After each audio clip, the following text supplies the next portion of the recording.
Trump naye yabadde akimanyi Iran balina nabo ebyokulwanyisa byabwe era bagambye nti okay wekibeera nga bwekityo bwe kiri kakati tugenda kusumula ebyokulwanyisa ate ebitakuba na mu region kiba kitegeeza ki Iran yagambye nti nno bw'ogambye ogenda kukola bwotyo tugenda kujayo n'ebyokulwanyisa ebitakuba mu region eya Middle East biba bikubawa nti tugenda kuja ebyokulwanyisa bw'ogambye ogenda kukuba Iran ogisimule ku map tugenda naffe kuja ebyokulwanyisa ebitakuba mu region ekitegeeza tuba tubadde tukozesa zi ballistic missile short range intermediate tugenda kuja ne long range tugenda kuja intercontinental ebirina olugambo lwabaddewo nti emyezi ebiri emabega North Korea yali yakukusa obusanga missile n'endala zonna intercontinental nezuwa China missile 1,500 nezuwa China oba nezuwa Iran 5,000 okusinziira ku intelligence reports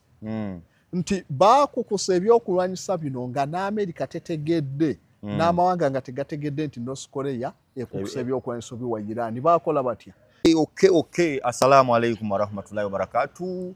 Mwasuze mutya mwasibye mutya nze Nudini Ntege. Once again nkomyewo n'omulwadde wange Kasozi Samuel yagwa ku kabenje nembabikira nembategeeza ti omuntu wafa agenda tewali yanyega bakanya kummanja twongere olutalo leta omusajja waffe wuuno ebiwundu bibino otya n'okusongako nkulabyo ebyaddala wakuluma oli otya Kasozi ndi bulungi nja kuba bulungi ebiwundu byateredde bigenda biddemu n'omutwe ngulago ekyagaanyi n'ekisige newe kyewanika oba owuliranga olumwa naye nga nja kubeerawo bulungi awo kirungi inshallah waliwo abagambye nti omusajja oyo anti engeri gy'atasaba kyova olaba akisire nga ateddewo balabye ekkuba yali omusabye yafiirawo waliwo abakweza ne bagamba nti no oyo tasaba amanyira we nalabe mu comment oyo tasaba kati Katonda kwe kumubonereza naye ate nga njivuddemu simenyese yadde olugalo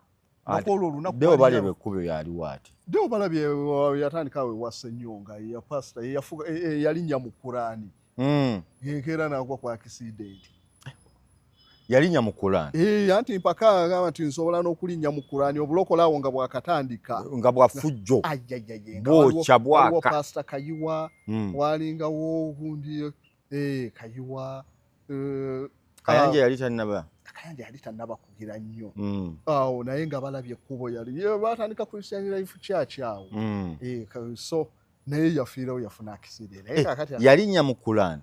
Mpaka zaaliwo. Nzirinnyamu togirinyamu. Bamugabo ogirinnyamu ofa. Ebyaddirira awo.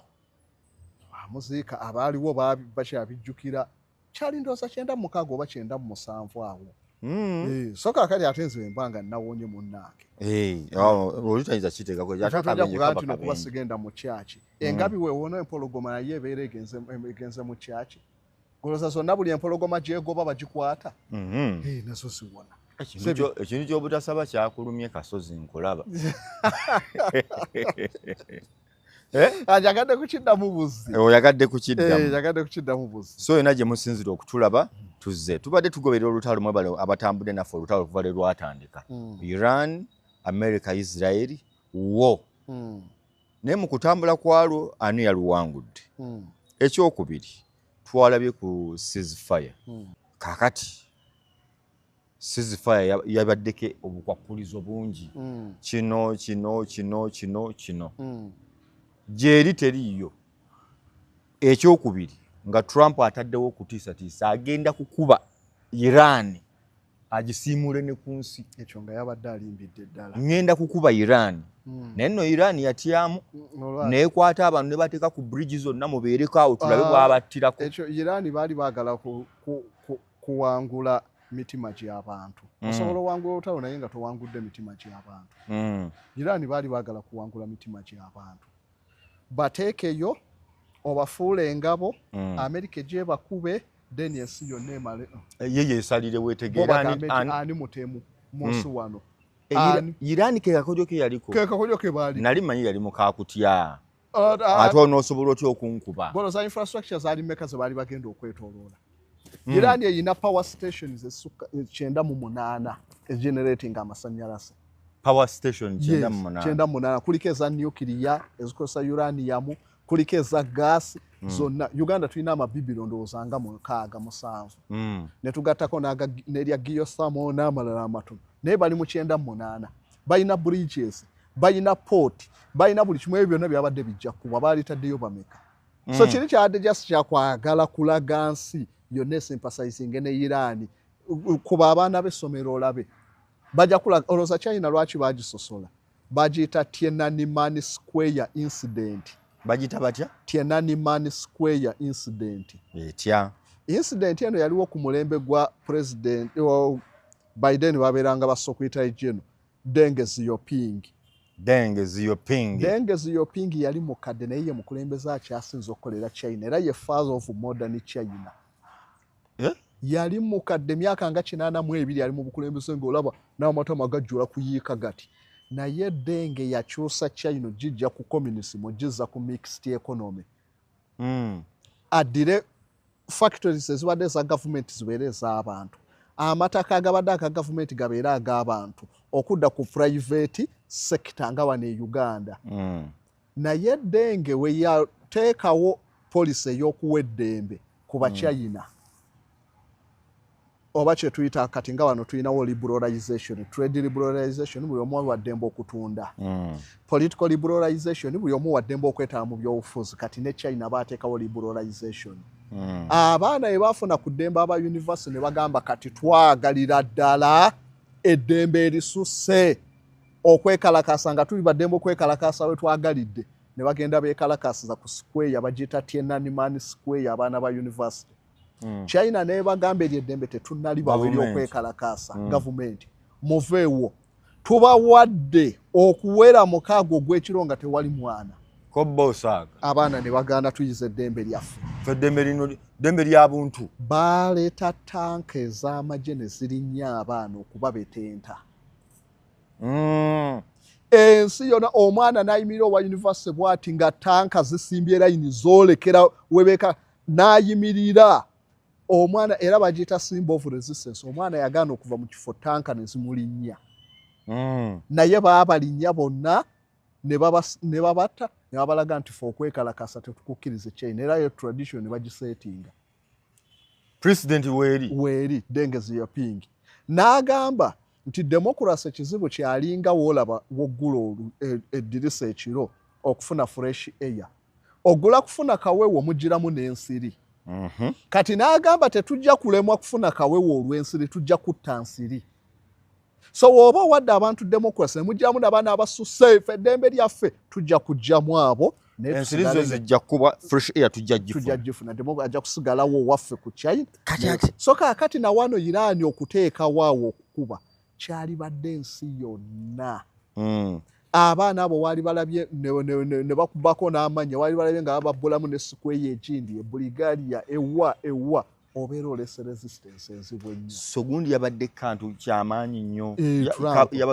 Yabadde ku kigezo. Kati ate ekirala ng'oggyeko n'ekyo ti Trump naye yabadde akimanyi. Iran balina nabo ebyokulwanyisa byabwe. Era bagambye nti okay wekibeera nga bwekityo bwe kiri kaakati tugenda kusumula ebyokulwanyisa ate ebitakubana mu region. Kiba kitegeeza ki?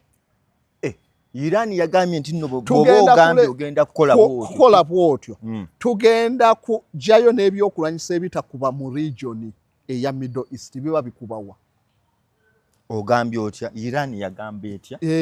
Nti tugenda kuggya ebyokulwanyisa. Bw'oba ogambye ogenda kukuba Iran ogisimule ku map. Tugenda naffe kuggyayo ebyokulwanyisa ebitakuba mu region. Ekitegeezo tuba tubadde tukozesa zi ballistic missile, short range, intermediate. Tugenda kujja ne long range, tugenda kujja intercontinental. Ebirina.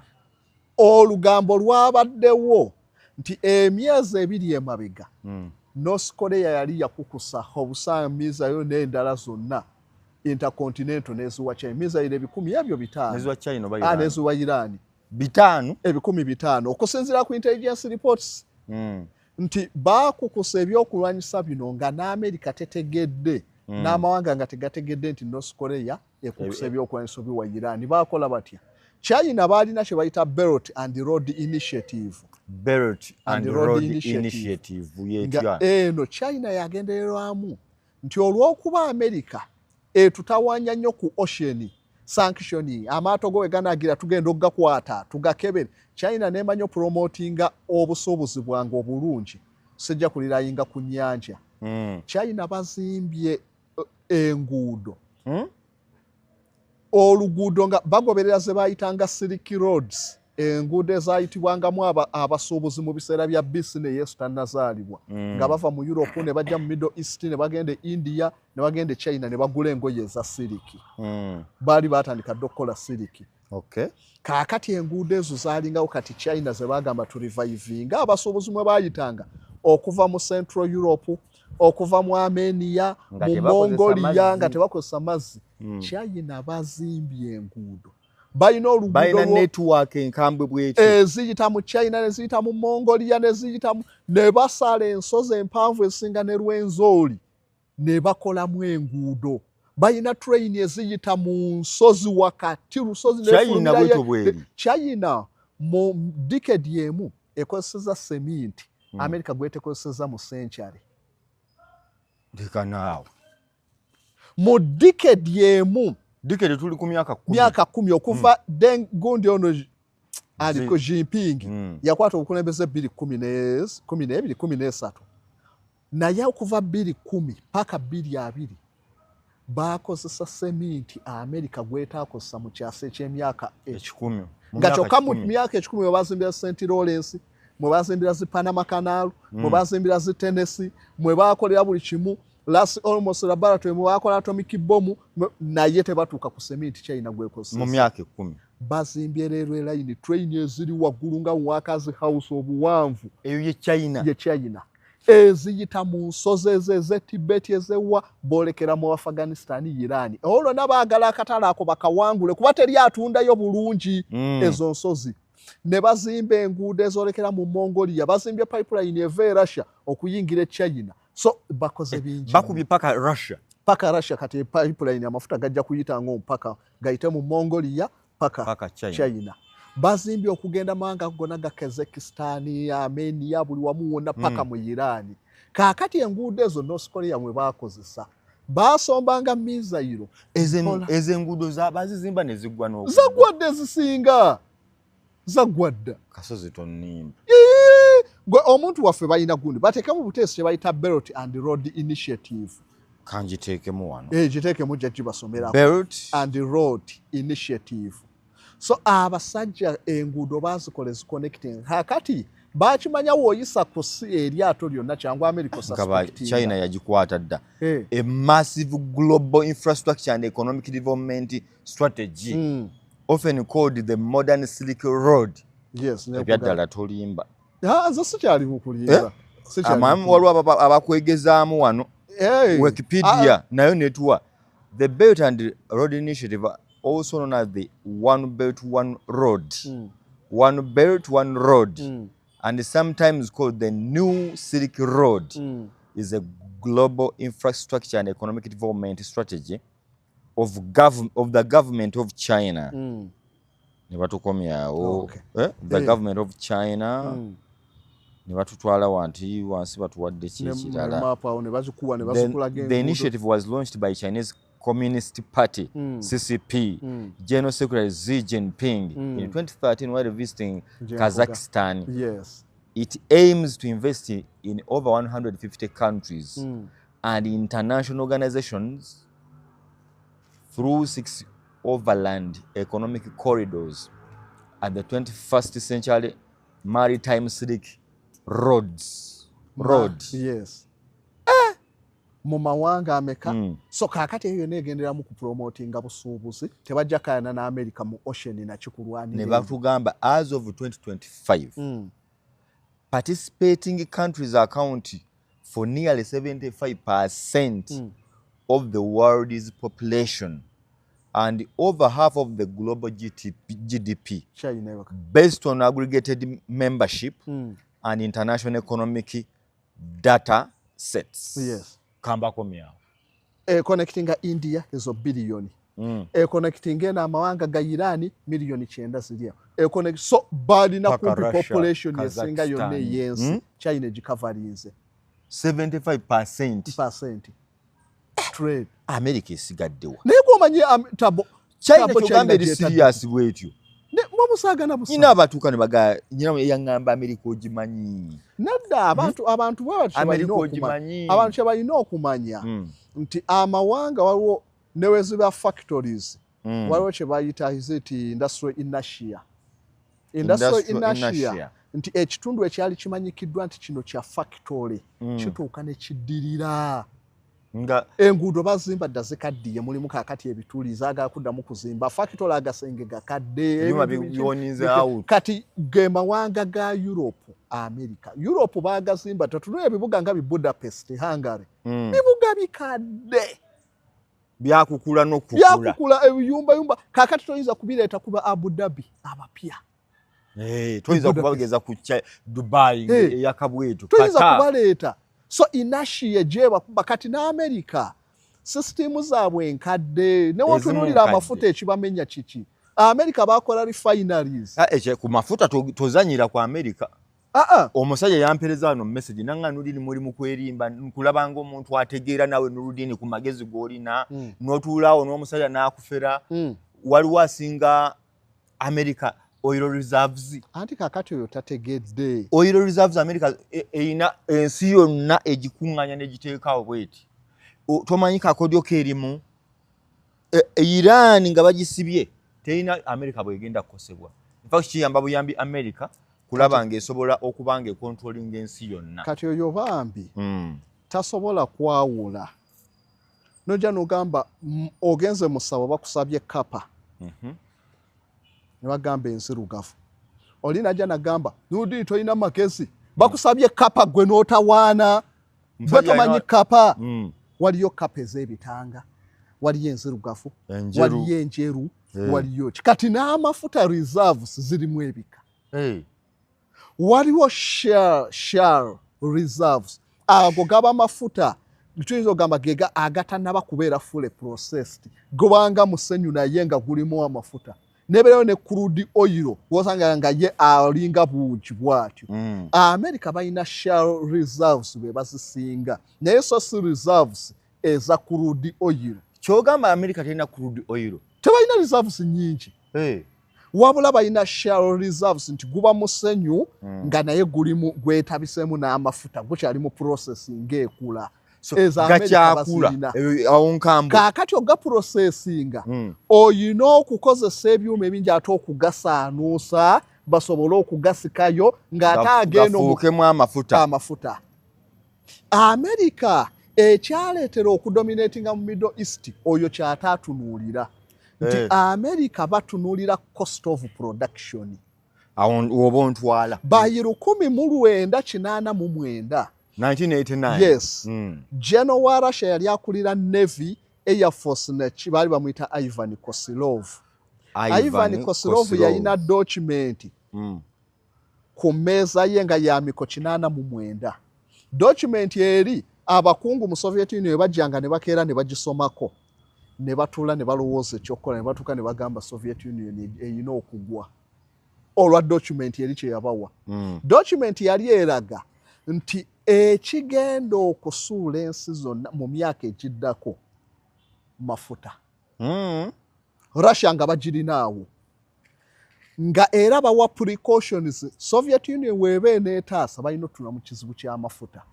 nga lwaki data yali alaga okuva ku y'omukiipu owo olutalo lwaliwo mu 73 Isirayiri ng'erwana n'Abawalabu Abawalabu baasiba amafuta gaabwe America yakosebwa ekitagambika olw'amafuta g'Abawalabu oli sure yes nga yakosebwa etya anti amafuta agasinga baali bagagula mu mawanga gano kampuni ezisinga orabuka ez'Amerika kampuni ezaalingawo zi Anglo-Persian oil company mu Iran mu mawanga amalala gonna Middle East nga bayinvestinga dda bali ku mafuta ag'Abawalabu kyabagwako Abawalabu ne bagamba ekibanga Nixon regime yewadde $2 billion ez'ebyokulwanyisa Isirayiri boycottinga America teri kudda kuwa America mafuta ekyali mu America gwokimanyi inflation okulinnya kwokka okw'ebintu ne batya nnyo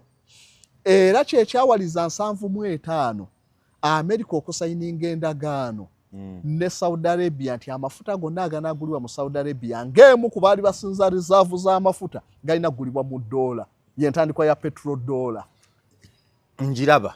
Kaakati ne bakizuula America nga okusinza ku ripooti era ya Soviet Union nga America bakizuula nga ekintu ekigenda okufuga ensi mu myaka 2 egiddako mu maaso mafuta. Nga bakizuula ku kinjagala okuwona ali mu kugamba mbu America yina reserve tatunuulidde bizibu amagezi go gonna watulimba nnyo nti otegeera. Ate ne wagenda ku statistics America si yesinza reserve. Amawanga agasinza reserve z'amafuta naye nkugambye nti kika ki eky'amafuta waliwo okuba ng'osinza amafuta ng'oli akusinza nakyo gas. Kwega waliwo okuba ng'osinza abantu emmwanyi embisi ng'oli alina kase. Kaakati ye byatatunuulidde yali ku mmwanyi mbisi musajja alina faamu enkomeri oli ku musajja alina sitowa 10 ezakase ye kyatunuulidde ekyo nkufuna. So kaakati mbadde nkyakulaga nti reserves waliwo amawanga nti ono yasinza nakyo gas nti alina amafuta naye amafuta Venezuela ali mu kyakumeka. Venezuela alinga mu kifo kyakuna. Amawanga agasinga agabuwala bwawo naye nga reserves tutunuulira waliwo reserves eziri offshore. Offshore kata yesinza reserves mu nsi yonna. Offshore offshore nga amafuta tegali ku lukalu gali ku nnyanja gali mu nnyanja kata yina amafuta. So amawanga ga Middle East ge ga dominating zaawo. Kakati mbadde nkyakuwa nti ekiwandiiko kino kyalaga Middle East zizaawo ze bampaddeko. Okay, Venezuela, Saudi Arabia, Iran, Canada, Iraq, United Arab Emirates, Russia, USA yineri mu kifonga kya 10. Countries oil reserves approximate proven reserves. Proven. Zezino. So kakati ye wavayo n'aleeta statistics we. Ajja tubuulira yabijjawa. Naye nga kibeera ku share oil reserves America awo yesinga. Ekiza ono kurudi gwe twogerako ne Canada temanyi America. Ne Canada temanyi. Ne Canada temanyi. So kakati mbadde nkulaga nti ekiwandiiko kino kyalaga nti anaaba n'amafuta ajja kudominating ensi. Kati America kye baakola ne bagamba we batunuliramu we tuba tutunuulira amafuta tutunulira ekintu bakiyita RP ratio kyekisinga obukulu ebirala byonna sooka obiveeko. RP ratio kitegeeza reserve to production ratio. Reserve to production ratio nga bagamba ki? Batunuulira nti reserve z'olina zenkana ki ne production ku ekiseera kino yenkana ki ne tuddira reserves divide by production ne tumanya amafuta go gakumazaako myaka emeka. Okigonzezaamu omuntu waffe ali eri nti RP ratio tugatta reserve z'amafuta kati nga Uganda tuyina amafuta genkana ki agatannasimika. Tetuyina baralero bagapimira mu baralero tuyina baralero biliyoni 3 ge tuyinawo amafuta ne tutunuulira current production level nti buli lunaku mufulumya genkana omwaka baralero mmeka nti tufulumya baralero biliyoni 1 kale kalugambe biliyoni 1 mulina biliyoni 3 buli mwaka biliyoni 1 sa kitegeeza tudda biliyoni 3 divide by biliyoni 1 gibeera emyaka emeka? Emyaka 3. Ekitegeeza amafuta ge mulina gakyabatambuza nga musigadde musimba bwe mutyo gabatambuza emyaka 3. Kati we baabalaabalamu America ku RP ratio mu nsi yonna ng'amawanga gali 5 ku mawanga 42 agali gafulumya amafuta by 89 amawanga 5 gokka ge gali galina reserve ezigamazaako emyaka 2 nga gakyasima. Nga kuliko Saudi Arabia, kuliko Qatar, Kuwait, Iran na Venezuela. America teriimu ne Russia nga teriimu. Ekitegeeza amafuta ga Russia ge bayina bagasimira emyaka 5 gaba gaweddewo mugenda kudda kuki tanka buli kimu masanyaze mukosa amafuta mugenda sigala kuki. America nga balaba reserve zaabwe tebawezayo myaka 6 nga bakyagasima mugenda kudda kuki. So tulina okonkalinga amafuta ga Middle East ne batunulira mu reserve za America ze balina mu nnyanja nga ziri wansi mu ocean.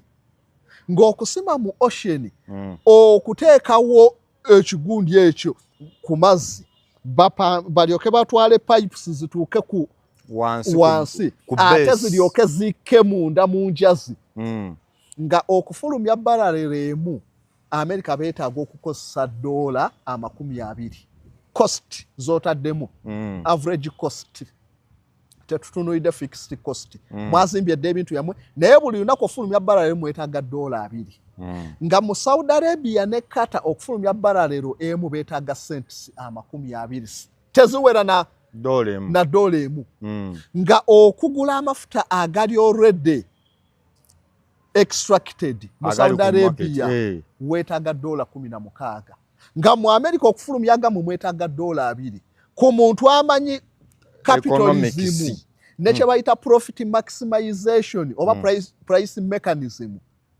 bagamba profit and price determines where to allocate resources omuntu omubazi yenna tasobola kuteeka mu kusimba amafuta ga America ng'asobola okugafuna ogakolera mu loosi already okolera mu loosi omala ogatambuze gave ku $2 geeyongere ogaze mu refinery ate ng'amafuta gaabwe ekizibu kye balina nti ago reserves zaabwe ze za Shell gabeera gundi heavy crude oil gabeera mazito oga processinga mu gundi mu refinery kyetaagisa okukozesa amaanyi mangi oba energy okujja mu barrel ageno gali light oga processinga mu refinery dakiika ntono nnyo nga mufunye amafuta so ne basalawo tulina okudda ku mafuta ga Middle East tulina naffe okusigala ng'abatalina kati kyekibagambisa America erina amafuta tegasima tebamanyi buzibu ki bwesanga kwegamba egayina nayo tegagigasa tegaana gasima mbu yagala bwagazi naye bajja kuteekamu ssente nnyingi gatuuke ku pampu nga ga bbeeyi so nga wogagula Saudi Arabia gatuuka nga gakyali ku light yes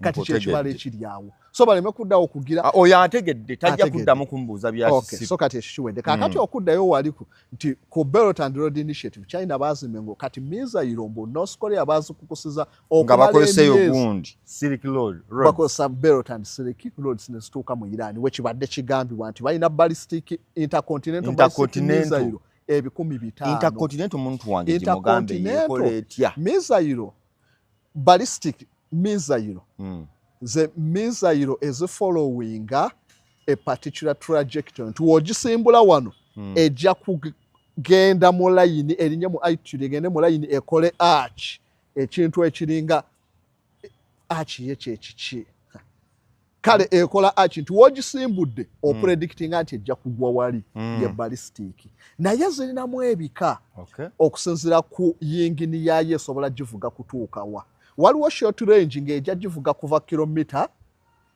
5 ku 1,000 eyo short range nje ekuba Rwanda nebeerawo intermediate range ng'ejja kukuba kilomita 1,500 nti njagala Zimbabwe yes nebeerayo longo range nga zikuba 2,500 nti paka Egypt kaakati zikuba mu region kati missile ekuba mu continent from one continent to another gye bayita intercontinental ballistic eva mu Africa nekuba Europe neva mu Africa nekuba America neva mu Europe nekuba mu Asia nekuba mu Australia basobola okuba buli nsonda yansi nga kyakulonzi bakisindika nekiva mu continent byadda nekigendera ddala paka ate nekitatwala ddakiika zisukka kumpi 2 nga kituuse yes speed ya light ya kizungirizi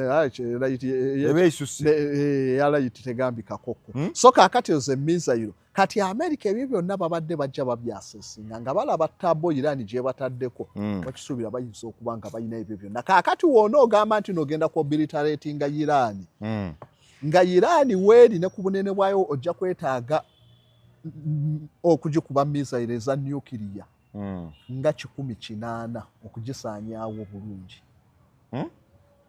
okusinziira ku bunene wona oba okozesezza nnene nnyo ojja kwetaaga kakati ngezirina megatons ng'oba 10 kweyongerayo ojja kwetaaga nga 50 okusaanyawo Iran ate era nga ku nuclear kuwe tumanyi amawanga gakola fortified bunkers nga zisobola okusustaininga nuclear blast era newogamba ogikuba ogisaanyeewo okuggyako ng'okozesezza cobalt bombs awo osobola okusaanyawo buli muntu mu Iran naye w'okozesa atomic ne hydrogen bombs ojja kuzikuba radiation emaledde mu bbanga wayita ennaku 7 baveeyo oba ennaku 4 baveeyo mu banka gye bali badde batandika obulamu ekitegeeza bomu eziri mu banka ze baakweka eyo newonookuba ku ngulu ne nuclear ejja kukola buli kive ku ngulu basigaleyo wansi mu fortified bankers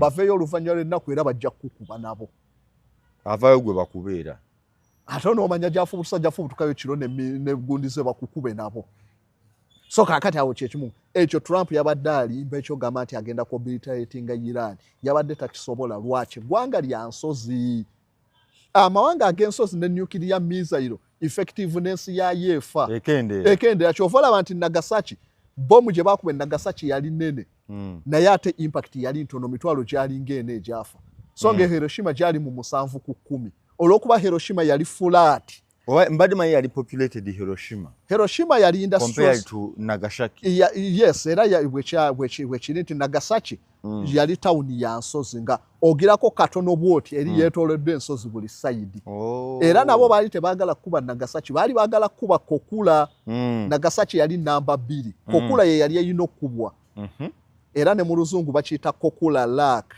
nti Kokula lyali litawuni gaggadde nga lirina industry ezifulumya ebyokulwanyisa naye nga yeetooloddwa abantu baazimba okwetooloola kaakati Amerika nga webatuna ne bagamba okukuba twagala okumaximizinga tulina bomu zaffe 2 zokka twagala bwe tuna maximizingira Japan ewanike bajja balonda ebibuga nti bomu emu nti Little Boy ejja kukuba Kampala we baba tebakubye Kampala bakube Masaka oba Masaka bakube Mbalala ezo ne zibeerawo eno ye namba 1 eri ye namba 2 we tutakuba eno tukuba eri then n'endala ekube Soroti ekube Mbale n'eggulu ye Fatimani owaise kaakati nga we batuuka eno ne basanga ng'embeera eyo tebasobozesa kuba genda okuba ekibuga ekirala kati Hiroshima yali nnene bulungi ne bakuba eyo bomu n'ekolera ddala kye baali beetaaga radius kilometers 5 wonna destruction awo n'ekola we basindika eyakuba ye Hiroshima baali bamuyita Wilfred Tibet ne basindika Swine ye yakuba yali egenda okuba Kokula watuuka Kokula n'erinyonyi lye ligenda okutuuka nga bagirengedde eryeri bafuga bagituukeko ekire ne kikwata ne kibikka ettawuni yonna etteeka lyali libagamba olina okugitunulako n'amaaso go observing nti yeeyo ne woogenda okuba wewe twagala mu epicenter wene sasa ne kuba obulungi Swine agenda okutuuka Kokula ng'ekire kikuttewo nga wolaba olufu luno olukwata ku makya zaali saawa ng'ekalenge n'atunula ekibuga nga takiraba mbadde n'ayitawo ennyonyi n'akomawo kalenge alemeddewo ne yeetwa n'atuuka n'abagamba amafuta gagenda kunzigwako ettawuni sigiraba namugamba tetufiirwa gende Nagasaki n'agenda akuba Nagasaki so Nagasaki Kokula neewona kwe kuyita Kokula yali mu pulaani singa biba bigayi naye baali baleetedde wano Kokula so bwekityo bwekyali kati ekitegeeza Amerika ekyogamba yabadde erimba we yatunuddemu Trump n'alaba ddala n'asobola kyetuukiriza ku risiki eyabaddewo nti Iran batadde abantu kuki ku bifo eby'enkizo bitwali kubye nga Zidamavad ni Bushehiri nuclear plant ebifo byonna ebisava nti tulina okuba kaluma olina okuba kibataddeyo abantu casualty ensejja tuvumira omusaya yagamba tegenda kusigaza masannyalaze teri bridge egenda sigalawo nga enkola town ngenda zibetenta Iran esigale mu kkubiro awo yali akyo esigale kibayita amatongo oyo litoliki bamukozesa ne Kennedy bwatyo yakikozesa ku Cuba mu 62 Kennedy yali ayogera mu Congress n'agamba I'm going to sink Cuba genda gikuba ekizinga kigwemu mu mazzi ekirire naye yakikubayo naye yatuuka nga mulina naye n'akankana n'agamba bano Abamerika abaali mu Congress abamu ne bakaaba n'amaziga nga balaba ensi egenda kusaanawo kuba ne Russia nga Khrushchev agambye nja bakuba amawanga geesobola kati we baategedde nti possibility weri amawanga we basobola okukozesa atomic bomb bateekwa okuba Iran babadde bataddeyo kuba babadde bajja bakikozesa okubalansinga sayidi eri so Kennedy we yagamba I'm going to sink Cuba eri embeera eyaliwo si ye ya Trump eyabaddewo kaakati ba military analyst baba bamanya ne bagamba oyo atiisa nene da omanyi lwaki tatiisa omanyi abantu be yakagoba mu magye abagobye lwakumuwakanya nga bamuwakanya buwakanya ono kola ki ekyo kyokka kiba kimala okuwaba n'aboolwana nabo okumanya nti tension ekyo kyokka kiba kimala okuwa abantu abagobye kimala okuwa Iran n'abala okumanya nti tension eri eyo kika amawanga buli wabeerawo crisis abakulembeze baba banoonyayo element ya tension bamanye tumutaddeko akazito mu Cuban Missile Crisis balinga bakozesa zi telegraph onosindika olwo basindikira Russia nga yakatandika ennaku ezasooka basindikanga ne bamala olunaku nga Russia tezzeemu ne bamanya feno tuli ku bunkenke naye abasajja teri yadde Kennedy n'alyoka ataama yakola ki ekitabaddewo wano ku Trump Kennedy yalagira akuteeka balina ze bayita gundi stages of readiness bachita difficons difficons balina paka ku difficon 6 difficon 6 okutuuka ku difficon 2 kyekiraga nti waliwo state ya readiness trigger olugalo ku trigger nawe Iran ekyogera essaawa yonna byemukola mu bikole nemanya olugalo lwaffe luli ku trigger kakati awo omanya Iran we babeeranga America balina difficons babadde bali ku difficon 2 nga wanu eyebeera yanti eggwanga lisaanawo buli omu olina okurespondinga wetegeke kakati America bakituukako ku Cuban Missile Crisis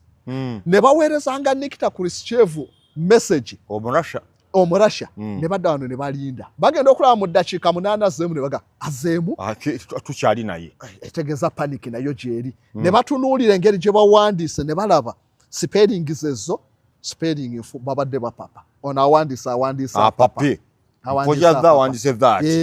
namanya nabo waliyo akazito bagezaako okumanya ki ekiri eri nga nabo tebaagala lutalo wabula balina okutiisa oli akiwuliremu kakati ne Trump okozesa bino ngenda kugikuba kwagala kuteekawo ntiisa ennyo yagenze okulaba ne gye baatiisizza yali ali serious katoloza ki ekyagobya abasajja bali yali azza ayagala mukube nga bo bamuga tetujja Trump teyalwanako era be ba recent years objectors mu America recent years objectors be bantu abagandanga okugenda okulwana olw'ensonga ez'enjawulo waliwo abaganda kati nga aba 7 side mu America wali ekiyiganya aba 7 side babakolera experiment z'endwadde ezisinga aba 7 side bagandanga okulwana mbufe tetusobola kulwana olutalo tetukkiriza mu Vietnam newa America nesiba bali ne babateeka mu reserve ne babateeka ewa recent years objectors abagagga basasulanga sente abaana baabwe ne batalwana balemege Trump ye yali muwabo teyalwana ko ya Vietnam teyalwana ko wa so tayina knowledge nene nnyo ku byamaje kati bajeno we bakuwa advice gwe n'ogaana bo bakola kyakulekulira tebajja kutomera advice yes n'ogaana nga balekulira kyovola abangi yabasudde teri America mu mbeera yonna bajenero bali bagoberwa weba ne mu Sematalo owokubiri tebagobwako bwe batyo eyo panic omulabe waaba alaba Trump ali ku panic just eyeba panic bamanye kitegeeza mulina bakita disarray mu yawo mwena obutakanya bamanye yes akasito tuwongere kakati Iran kiche yakoze ekyateeseza Trump era zezimu ku factors ezaviiriddeko ceasefire okubeerawo Iran yabagambye ngenda kusumula ebyokulwanyisa ne kidda wali amawanga ga Buwalabu ge gabadde ku kyokya lwakubamu tebasobola kukkiriza naye buuzaako ababadde ku Kuwait olunaku olwokubiri okutuuka olwokusatu Monday, Tuesday, Wednesday awo emisana lyonna Kuwait baaganya abantu bonna okufuluma mu mayumba nga polisi na maje be batambula mu nguudo lwaki Kuwait tesobola kugaana America kyesazeewo besi zaayo ze zaade zirina okukozesebwa muba munakuba Iran ojijja ku maapu Iran ng'egambye we bakozeseza buli ewavudde